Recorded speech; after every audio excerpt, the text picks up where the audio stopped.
Here we go. Do you want to make this dog in slate or very interesting melt this person while sitting?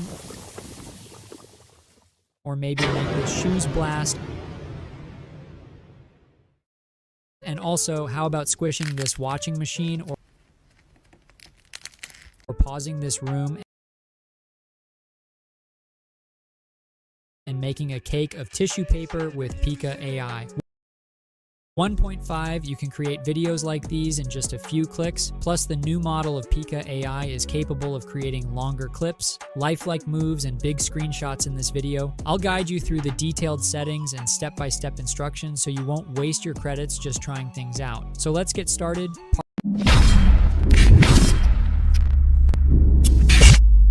Part 1, free Pika account. If you're new to Pika, you can start with a free account visit, the Pika AI website. There's a link in this video's description. Click the Try PA button and continue with your Google Discord or any email account. You'll receive some free credits to explore this AI tool. Part 2, Pika basics. Before diving into Pika's special effects, it's important to understand some basic settings so you can create perfect videos without wasting time. 1. Prompting.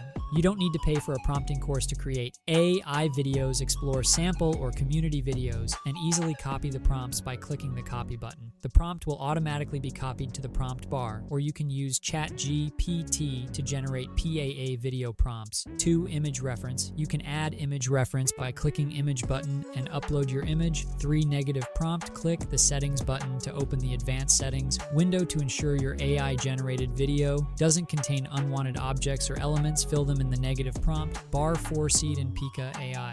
A seed is random number that the AI uses to generate your animation. You can use the seed value from another video to achieve similar results. To copy a video seed, click the info button, copy its seed value, and paste it into the seed input in the advanced settings window. Now let's create an example. Generation using the detailed parameters I've explained. Click the download button to save your video to your computer. Here is the result from this part 3 Pika effect. Now let's generate AI animations using the Peak effect feature. First, upload your image by clicking the image button, then click the Peak effect button to open the effects menu and select the effect you want to use. Click the generate button to start creating your AI video. Here is the result from this part. And also, here are some AI videos I generated using Pika AI. If you want to learn how to make AI images like Midjourney creates, watch this video or click this to watch the complete playlist of trending topics, or visit my channel where you can learn from these videos.